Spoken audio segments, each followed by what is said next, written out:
Hello students, आज हम area of triangle discuss करने जा रहे हैं एलिमेंट्स की एक्सरसाइज 7.4। ओके, तो एरिया ऑफ ट्रायंगल आपने प्रीवियस क्लासेस में पढ़ा होगा। जो एरिया ऑफ ट्रायंगल है आपका वो क्या होता है?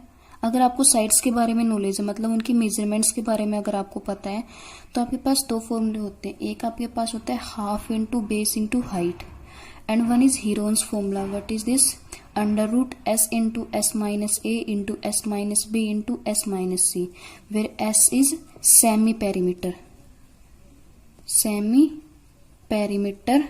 of triangle and ABC are the sides of the triangle।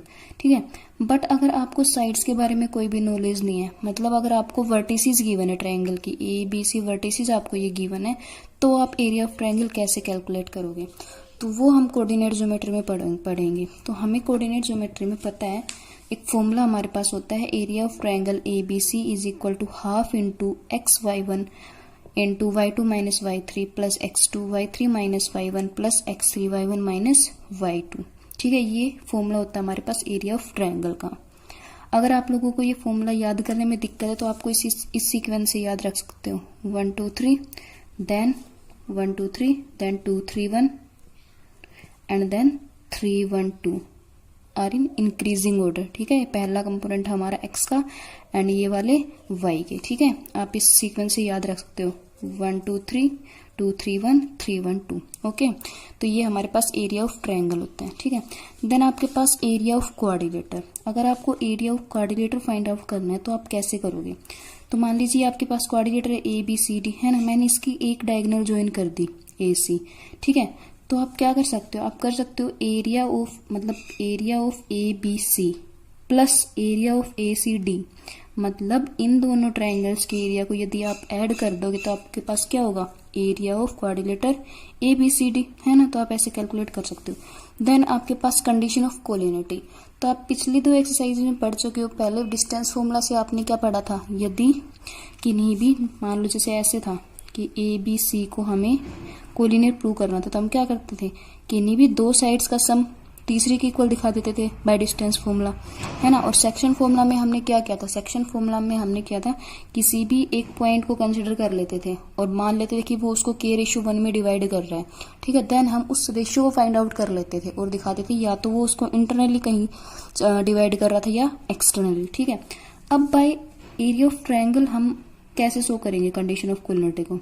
तो मैं क्या करूंगी, इसमें मैं एरिया ऑफ ट्रायंगल, मान लो ABC आपके पास ट्रायंगल, अगर मैं एरिया ऑफ ट्रायंगल ABC 0 दिखा देती हूँ, मतलब 0 आ जाता है, तो वहां पे ABC तीनों कोलिनियर पॉइंट्स है। क्यों? क्योंकि अगर वो ट्रायंगल ABC है ना, तो एरिया कभी 0 होगा ही नहीं, है ना। किसी भी ट्रायंगल का एरिया 0 हो ही नहीं सकता। 0 कब होगा? जब वो ट्रायंगल ही फॉर्म नहीं कर रहा, मतलब तीनों पॉइंट्स अगर एक वो लाइन के अंदर लाई कर रहे हैं तो वो ट्रायंगल फॉर्म ही नहीं होगी कभी भी, और उसका एरिया हमेशा 0 आएगा। ठीक है, तो ये आपकी कोलिनिटी की कंडीशन थी बाय एरिया ऑफ ट्रायंगल। ठीक है, अब हम एक्सरसाइज स्टार्ट करते हैं इसकी। तो एक्सरसाइज में जो क्वेश्चन नंबर 1 है हमारा, वो क्या बोलता है? Find the area of triangle which vertices are this. ठीक है, बोल रहा है एरिया ऑफ ट्रायंगल निकालो जिसकी वर्टिसेस ये है। तो वर्टिसेस मैंने ABCD वर्टिसेस कंसिडर कर ली, है ना, x1 y1 x2 y2 x3 y3, है ना। तो मेरे पास एरिया ऑफ ट्रायंगल क्या होता है? हाफ इंटू, एक चीज का ध्यान रखना है हमें, ये जो एरिया होता है ना हमारा, ये मोड के अंदर होता है, मॉडुलस होता है। क्यों? क्योंकि हमें एरिया की एब्सोल्यूट वैल्यू लेनी होती है। अब एब्सोल्यूट वैल्यू क्यों लेते हैं? क्योंकि एरिया हमारा कभी भी नेगेटिव नहीं हो सकता, है ना। ये तो आपने नहीं सुना होगा ना कभी भी कि उस घर का एरिया नेगेटिव है ना, तो कभी भी नेगेटिव नहीं हो सकता, इसलिए हम हमेशा इसके बाहर मॉडुलस लगाते हैं, एब्सोल्यूट वैल्यू इसकी लेते हैं। ठीक है, तो फॉर्मूला लगाया हमने, है ना। देन एरिया ऑफ ट्रायंगल ये x1 y2 y3 सभी की वैल्यूज पुट की हमने, है ना। पुट करके सोल्व करके मेरे पास ये 6 स्क्वायर यूनिट आ चुके हैं। ठीक है, ना क्वेश्चन नंबर 2 में क्या बोल रहा है आपको? Prove that the area of triangle which vertices are these is independent of T। ये बोल रहा है एक ट्रायंगल है आपके पास, उसकी वर्टिसेस ये हैं आपके पास, तो बोल रहा है कि उसका एरिया इंडिपेंडेंट ऑफ T होगा। अब इंडिपेंडेंट ऑफ T से क्या मतलब है? जब आप फॉर्मूला लगा के इसका एरिया कैलकुलेट करोगे तो जो आपका आंसर आएगा उसमें आपकी T की कोई भी टर्म एग्जिस्ट ही नहीं करेगी, लाई नहीं करेगी। अगर वहां पे कोई भी T की टर्म नहीं है तो इसका मतलब वो आंसर आपका इंडिपेंडेंट ऑफ T है। ठीक है, यही प्रूव करना है कि वहां पे T की कोई टर्म ही नहीं होनी चाहिए। ठीक है, तो मेरे पास ये ए बी सी वर्टिसेस हो गई, x1 y1 x2 y2 and x3 y3, ठीक है। एरिया ऑफ ट्रायंगल एबीसी क्या हो जाएगा, half modulus of this formula, है ना। सभी की वैल्यूज पुट की मैंने, है ना। पुट करके मैंने जब इसको सोल्व किया तो ये आ गया हाफ मॉडुलस ऑफ -8, है ना। मोड इसको पॉजिटिव कर देता है, तो इनटू में 4 is equal to 4 square unit, है ना। यहाँ पे कहीं भी हमारे पास टी की टर्म नहीं है, तो इसका मतलब क्या है, ये जो एरिया है ये इंडिपेंडेंट ऑफ टी है, ठीक है। अब क्वेश्चन नंबर 3 में क्या बोल रहा है, if the vertices of a triangle are 1, k 4, -3 and -9, 7 and its area is this, find the value of k. ये बोल रहा है कि एक ट्रायंगल है, उसका एरिया आपको पता है और उसकी वर्टिसेस भी पता है, बट उसकी वर्टिसेस में जो एक ऑर्डिनेट है वो हमें पता नहीं है, अननोन है, तो उसकी वैल्यू हमें कैलकुलेट करनी है। तो इजी है ये, हमारे पास एक वेरिएबल है और सारी चीजें हमें पता है, तो हम जस्ट फॉर्मूला में पुट करना है हमें। Area of triangle is this much, है ना। एरिया ऑफ ट्रायंगल का फॉर्मूला ये होता है हमारे पास, है ना। एरिया ऑफ ट्रायंगल की वैल्यू 15 मुझे पता है, इन सभी की वैल्यूज मैंने इसके अंदर पुट की, है ना।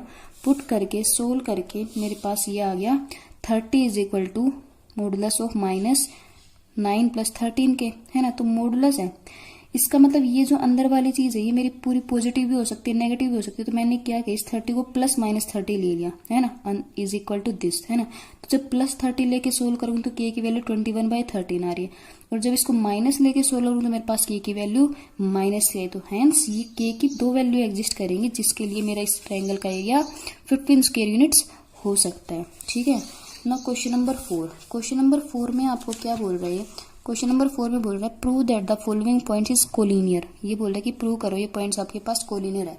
तो डिस्टेंस फॉर्मूला से आपको प्रूव करना आता है, सेक्शन फॉर्मूला से भी आपको आता है, आप प्रीवियस वीडियोस में सीख चुके हो, है ना।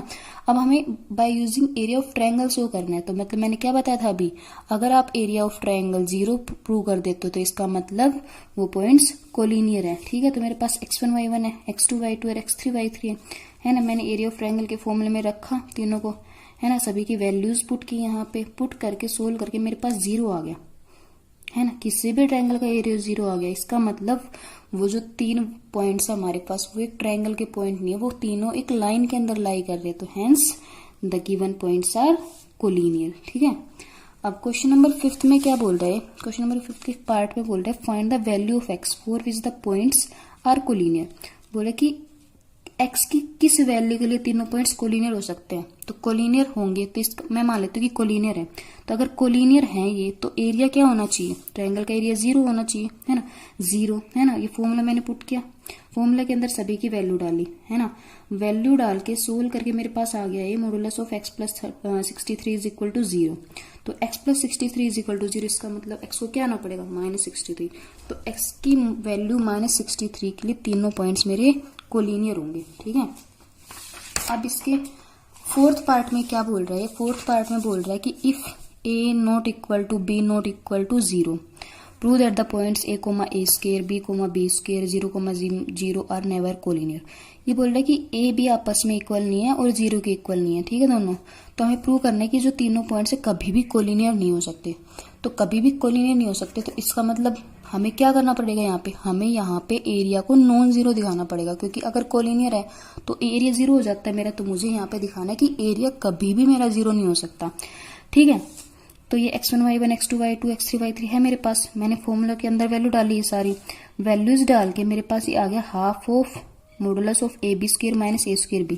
मैंने यहाँ से ab कॉमन ले लिया, आ गया b माइनस a, है ना। अब मुझे इसको दिखाना है नॉन जीरो।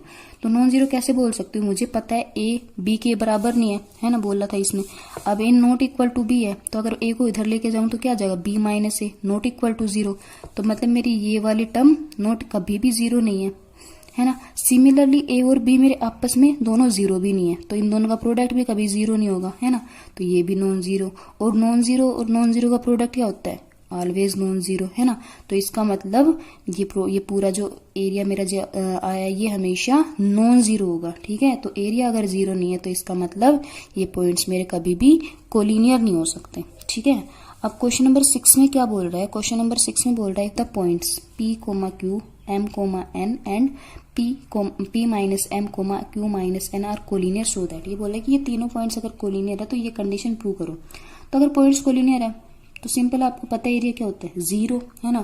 ये सभी x1 y1 x2 y2 x3 y3 नाम दिए थे मैंने सभी को। फॉर्मूला मैंने सभी की वैल्यू डाल दी, वैल्यू डाल के सोल्व करके मेरे पास ये आ गया, है ना, इज इक्वल टू 0, क्योंकि कोलिनियर है। ठीक है, तो यही कंडीशन मुझे प्रूव करनी थी, यही कंडीशन मेरी आ चुकी है। ठीक है, अब क्वेश्चन नंबर 7 में क्या बोल रहा है, क्वेश्चन नंबर 7 में बोल रहा है find the condition that the points x, y may lie on the line joining this. ये बोल रहा है कि किस एक्स वाई के ऊपर मैं क्या कंडीशन डालूं कि ये जो लाइन है, मतलब जो इस 3,4 और -5, माइनस को ज्वाइन कर रही है, उसके ऊपर ये पॉइंट लाई करे x, y। तो x, y अगर इस लाइन के ऊपर लाई करेगा तो मतलब इन तीनों पॉइंट्स को क्या ना पड़ेगा, कोलिनियर, तो मतलब एरिया 0। तो इसके अंदर मैं क्या करूंगी, इन तीनों पॉइंट्स को कंसिडर करूंगी और एरिया ऑफ ट्राइंगल 0 दिखा दूंगी। वहां से मुझे एक कंडीशन मिल जाएगी, जैसे पिछले क्वेश्चन में कंडीशन मिली थी ना, वैसे ही एक कंडीशन मिल जाएगी मुझे x और y के ऊपर। ठीक है, now question number 8। Question number 8 में क्या बोल रहा है, if the points a, b, c are collinear and a minus b is equal to 1 find the value of a and b। ये बोल रहा है कि तीनों पॉइंट्स आपके कोलिनियर है और a minus b is equal to 1 है, तो a एंड b की वैल्यू कैलकुलेट कीजिए। तो अगर कोलिनियर है तो एरिया 0 होगा मेरा, है ना। फॉर्मूला में सभी की वैल्यूज पुट करके मेरे पास आ गया -2a minus 6b plus 2 is equal to 0, है ना, ये आ गया मेरे पास। तो मैंने इसको 2 से डिवाइड किया तो -a minus 3b plus 1 is equal to 0। एक कंडीशन मेरे पास ऑलरेडी है, a minus b is equal to 1, तो मतलब a minus b is equal to 1, तो 2 इक्वेशन हो गई। 2 इक्वेशन है आपके पास, 2 वेरिएबल है, इजिली सोल्व कर सकते हो इनको, है ना। मैंने दोनों को ऐड किया इनको। ठीक है, ऐड करके मेरे पास b की वैल्यू 0, देन ये b की वैल्यू मैंने सेकंड इक्वेशन में पुट की, वहां से मेरे पास a इज इक्वल टू 1 आ गया। ठीक है, तो a और b की वैल्यू मुझे निकालनी थी, a1 and b is equal to 0। ठीक है, अब क्वेश्चन नंबर 10 में क्या बोल रहा है आपको, क्वेश्चन नंबर 10 में बोल रहा है if a and b, a, b, c and d are the vertices of a quadrilateral, find the area of quadrilateral ABCD। बोले ABCD आपके क्वाड्रिलेटर के वर्टिसेस हैं, तो आपको एरिया ऑफ क्वाड्रिलेटर कैलकुलेट करना है। तो मैंने आपको बेसिक कंसेप्ट में बताया था एरिया ऑफ क्वाड्रिलेटर कैसे निकाल सकते हैं, कोई भी एक डायगोनल ज्वाइन कर दो। तो यहाँ पे आपको 2 ट्रायंगल दिख रहे हैं, है ना। तो इस एरिया ऑफ क्वाड्रिलेटर का एरिया क्या हो सकता है, इन दोनों की एरिया, इन दोनों ट्रायंगल के एरिया का यदि मैं सम कर दूं तो वो मेरे पास एरिया ऑफ क्वाड्रिलेटर हो जाएगा। ठीक है, तो area of quadrilateral ABCD is equal to area of triangle ABC plus area of triangle ACD, है ना। तो एरिया ऑफ ट्रायंगल का फॉर्मूला आपको पता है ना। एक बार मैंने इस ट्रायंगल का एरिया निकाला, इसका निकाला, और दोनों को ऐड करके लिख दिया, वहां से मेरे पास एरिया ऑफ क्वाड्रिलेटर आ गया। ठीक है, अब क्वेश्चन नंबर 12। क्वेश्चन नंबर 12 में क्या बोल रहा है, if the area of quadrilateral whose angular points are in the order, ठीक है, एंड एरिया 0 सो दैट। ये बोल रहा है कि क्वाड्रिलेटर है, एंगुलर पॉइंट का मतलब क्या होता है, जहां पे 2 साइड आके मिलती है, जहां पे 2 साइड आके मिलती हैं वो मेरा एंगुलर पॉइंट होता है। तो ABCD आर एंगुलर पॉइंट्स है ना। तो मुझे यहाँ पे ABCD गिवन है और बोल रहा है एरिया इस क्वाड्रिलेटर का 0 है, तो K की वैल्यू मुझे दिखानी है कि 3 होगी। ठीक है, तो एरिया ऑफ क्वाड्रिलेटर 0 है, एरिया ऑफ क्वाड्रिलेटर क्या होगा मेरे पास, area of triangle ABC plus area of triangle ACD, यही होगा, है ना। तो यहाँ पे मुझे 0 गिवन है, ये सभी की वैल्यूज पुट की मैंने, सोल्व करके मेरे पास K की वैल्यू 3 आ गई, ये मुझे दिखाना था। ठीक है ना, क्वेश्चन नंबर 13। क्वेश्चन नंबर 13 में क्या बोल रहा है, so that the points do not form A quadrilateral. ये मुझे 4 पॉइंट्स दिए हैं, तो बोल रहे हैं कि क्वाड्रिलेटर को फॉर्म नहीं करते। तो क्वाड्रिलेटर को फॉर्म नहीं करते तो क्या हो सकता है यहाँ पे, है ना, क्या हो सकता है यहाँ पे, तो मैं देख लेती हूँ। अगर मैं किसी भी डायगोनल को ज्वाइन कर दूं AC को, ठीक है, तो कोई भी 3 पॉइंट्स अगर मैं इसे कोलिनियर दिखा दूं, कोई भी 3 पॉइंट्स कोलिनियर मतलब तीनों पॉइंट्स एक लाइन के ऊपर लाई कर रहे हैं, तो कभी भी क्वाड्रिलेटर नहीं बन पाएगा वहां पे, है ना। तो मैंने क्या किया, इस डायगोनल AC को मिला दिया, ABC का एरिया निकाला मैंने, ABC का एरिया निकाला तो 0 आ गया, एरिया 0 आ गया। इसका मतलब क्या, तीनों के तीनों पॉइंट्स कोलिनियर है, सेम लाइन के ऊपर लाई करते हैं। ठीक है, तो अगर सेम लाइन के ऊपर लाई करते हैं तो वो एक लाइन में हो गए और वो कभी भी क्वाड्रिलेटर फॉर्म नहीं करेंगे। ठीक है, now question number 14। Question number 14 में क्या बोल रहा है आपको, find the area of the triangle the coordinates of the mid point of whose sides are. ये बोल रहा है कि आपके पास एक ट्रायंगल है, ठीक है, उसके मिड पॉइंट्स दे रखे हमें PQR। ठीक है, तो मुझे उसके एरिया निकालना है ट्रायंगल का ABC का, जिसके मुझे मिड पॉइंट्स गिवन है। तो सबसे पहले एरिया निकालने के लिए मुझे इसके वर्टिसेस निकालने पड़ेंगे, है ना। तो मेरे पास P क्या है, मिड पॉइंट ऑफ AB, तो क्या हो जाएगा x1 plus x2/2 is equal to -1, y1 plus y2/2 is equal to -2। Similarly जो Q मिड पॉइंट है BC का, वहां से इक्वेशन लिख ली मैंने, और जो आर मिड पॉइंट है ए सी का वहां से इक्वेशन लिखनी है। तो मेरे पास ये इक्वेशन आ गई 4 5 6 7 8, ये इक्वेशन आ चुकी है मेरे पास, है ना। तो मैंने क्या किया, जो इक्वेशन 6 है ना, इसको मैंने सब्ट्रैक्ट कर दिया 4 में से, है ना। और देन मैंने ये जो ऑब्टेन्ड इक्वेशन है इसको मैंने ऐड कर दिया इस इक्वेशन में। तो यहाँ से मेरे पास x1 की वैल्यू आ गई -4। तो x1 की वैल्यू पुट करके इन इक्वेशंस में मुझे x2 और x3 ऑब्टेन्ड हो गया। सिमिलरली मैंने इन तीनों इक्वेशंस को सोल्व किया, है ना। इन तीनों इक्वेशंस को सोल्व करके मेरे पास y1 y2 y3 की वैल्यू आ गई, है ना। तो मतलब मेरे पास तीनों कोऑर्डिनेट्स आ चुके हैं, x1 y1 x2 y2 and x3 y3। अब मुझे इसका एरिया निकालना था। तो एरिया, ये तीनों वर्टिसेस मिल गई मुझे, है ना। एरिया ऑफ ट्रायंगल आपको फॉर्मूला पता है, वैल्यूज पुट की, तो आपके पास एरिया ऑफ ट्रायंगल आ गया 74 स्क्वायर यूनिट, ठीक है ना। क्वेश्चन नंबर 15 में क्या बोल रहा है, in triangle ABC the coordinates of vertices are A D and E are the mid points of the sides A B and A C, ठीक है। एक ट्रायंगल एबीसी है जिसका एक वर्टिसेस मुझे गिवन है ना, डी और ई मिड पॉइंट है किसके, डी ए बी का और ई ए सी का, और एफ बोल रहा है मिड पॉइंट है बी सी का। तो हमें area of D E F निकालना है, ठीक है। तो area of D E F निकालने के लिए सब मुझे एफ के कोऑर्डिनेट्स चाहिए होंगे। तो एफ के कोऑर्डिनेट्स कैसे निकालेंगे, देखो मुझे डी मिड पॉइंट पता है ए बी का, है ना, और ए के कोऑर्डिनेट्स पता है मुझे, बट बी के नहीं पता। तो मैंने बी के x2 y2 मान लिए, है ना। तो मेरे पास डी अगर ए बी का मिड पॉइंट है तो बाय मिड पॉइंट फॉर्मूला मैं लिख सकती हूँ 0 + x2/2 = 1 एंड -1 + y2/2 = 0 लिख लिया मैंने। यहाँ से मेरे पास x2 y2 की वैल्यू मिल गई। सिमिलरली मुझे पता है ई मेरा मिड पॉइंट है ए सी का, है ना। तो वहां से मैंने मिड पॉइंट फॉर्मूला लगाया, मेरे पास x3 y3 की वैल्यू आ गई। अब मुझे x2 y2 मिल चुका है और x3 y3 मिल चुका है, और f इसका मिड पॉइंट है। तो by using mid point formula हम f के भी कोऑर्डिनेट्स निकाल सकते हैं, है ना। f मिड पॉइंट है BC का, है ना। तो by using mid point formula मेरे पास coordinates of f x, y मिल गई मुझे 1, t, ठीक है। अब d मिल गया, e मिल गया, f मिल गया, ठीक है। तीनों कोऑर्डिनेट्स मिल चुके हैं और area of triangle D F मुझे चाहिए था। तो वैल्यूज पुट के मैंने एरिया ऑफ ट्रायंगल के फॉर्मूले में, और मुझे सोल्व करके 1 स्क्वायर यूनिट मिल गया, ठीक है। नाउ क्वेश्चन नंबर 16 में क्या बोल रहा है, क्वेश्चन नंबर 16 में बोल रहा है find the area of triangle formed by joining the mid points of the sides of the triangle whose vertices are these, find the ratio of this area to the area of the given triangle। ये बोल रहा है आपके पास एक triangle ABC है, ठीक है, ABC triangle. फिर बोल रहा है इसके जो मिड पॉइंट्स है, इसके जो मिड पॉइंट्स को ज्वाइन करने के बाद जो ट्रायंगल मिल रही है उसका एरिया निकालो। तो कैसे निकालेगा, अगर आपके पास ये वर्टिसेस आ जाए तो आप निकाल सकते हो पी क्यू आर का एरिया, है ना। तो पी कैसे आएगा, by using mid point formula, Q आ जाएगा आपका, है ना, आर आ जाएगा। पी क्यू आर आ चुके हैं आपके पास, तो area of triangle P Q are निकाल सकते हो, और ट्रायंगल ए बी सी भी निकाल सकते हो क्योंकि तीनों वर्टिसेस आपके पास। फिर दोनों का रेशियो पूछ रहे हैं आप, है ना। तो क्या आ जाएगा, area of triangle P Q R over area of triangle A B C. तो ये आपके पास आप कैलकुलेट करके इजिली सोल्व कर सकते हो इसको, ठीक है। नाउ क्वेश्चन नंबर 17 में क्या बोल रहा है, find the area of the triangle P Q are with Q and the mid points of the sides through Q being. ये बोल रहा है कि मुझे एरिया निकालना किसका, ट्रायंगल पी क्यू आर का। मुझे क्यू के वर्टिसेस गिवन है, और बोल रहा है मिड पॉइंट किसके, साइड्स थ्रू क्यू। बोल रहा है कि क्यू के थ्रू जो साइड से निकल रही है उनके मिड पॉइंट्स ये हैं 2, -1 एंड 1, 2। तो मुझे area of triangle P Q are निकालना है। तो मैं कैसे निकाल सकती हूँ, जब मेरे पास पी और आर के वर्टिसेस होंगे तो मैं कैलकुलेट कर सकती हूँ, है ना। अब मुझे पता है कि जो ये 2, -1 है ये मिड पॉइंट है क्यू पी का। तो मैं यहाँ पे मिड पॉइंट फॉर्मूला लगा के मेरे पास x2 y2 की वैल्यू आ सकती है, आ गई, ठीक है। सिमिलरली मुझे पता है ये 1, 2 मिड पॉइंट है क्यू आर का। तो मिड पॉइंट फॉर्मूला लगा के मेरे पास x3 y3 की वैल्यू आ जाएंगी यहाँ से। तो मेरे पास पी क्यू आर तीनों के कोऑर्डिनेट्स आ चुके हैं। तो मिड पॉइंट एरिया वाला फॉर्मूला लगाऊंगी ट्रायंगल का, और मेरे पास एरिया ऑफ ट्रायंगल आ जाएगा 12 स्क्वायर यूनिट्स, ठीक है। Now question number 19, question number 19 में क्या बोल रहा है आपको, if A B C are 2 points find the point P such that P A is equal to P B and area of triangle P A B. ये बोल रहा है कि एक ट्रायंगल है आपके पास पी ए बी, उसमें जो पी है पी की ए से और बी से बराबर दूरी है, ठीक है, और ए और बी के कोऑर्डिनेट्स मुझे दे रखे हैं और ट्रायंगल का एरिया मुझे दे रखा है। तो मुझे पी के कोऑर्डिनेट्स निकालने हैं, ठीक है। तो मैंने कंसिडर कर लिया x, y, है ना। अब ट्रायंगल का एरिया पता है मुझे, तो मैं फॉर्मूला लगा सकती हूँ, यहाँ पे फॉर्मूला लगाया मैंने, एरिया पता है मुझे, है ना।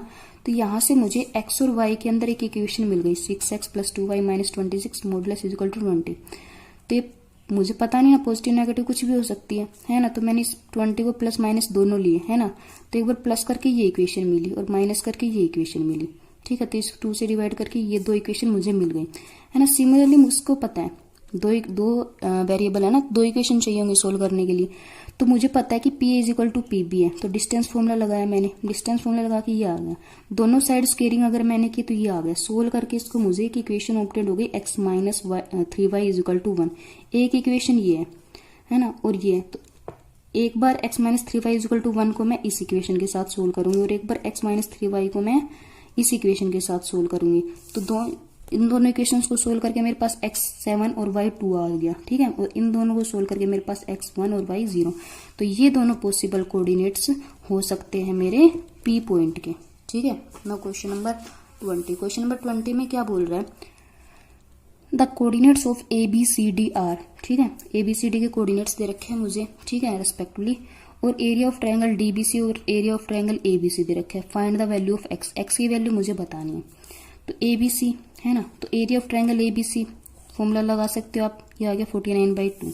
Similarly area of triangle DBC फॉर्मूले में वैल्यूज पुट करके मेरे पास ये आ गया 14x माइनस 7 का एब्सोल्यूट वैल्यू, ठीक है। तो ये रेशियो मुझे गिवन है ना। तो एरिया ऑफ ट्रायंगल DBC क्या है, मॉडुलस ऑफ 14x माइनस 7 है ना अपॉन 49/2 इज इक्वल टू 1/2। तो पॉजिटिव नेगेटिव कुछ भी हो सकता है। तो इसको मैंने ये 2 इधर चला जाएगा, तो प्लस माइनस 1/4। इसको मैंने प्लस माइनस ले लिया और इसका मॉडुलस हटा दिया। तो एक बार मैं इसको प्लस 1/4 के लिए सोल्व करूंगी और एक बार मैं इसको माइनस 1/4 के लिए सोल्व करूँ। तो प्लस 1/4 के लिए सोल्व किया तो मेरे पास x इज इक्वल टू 11/8 आ गया। और जब मैंने माइनस 1/4 के लिए सोल्व किया तो x की वैल्यू माइनस 3/8 आ गई, ठीक है। तो यहाँ पे x की 2 वैल्यूज पॉसिबल है, 11/8 एंड माइनस 3/8। तो ये थी हमारी exercise 7.4। Okay, thank you students.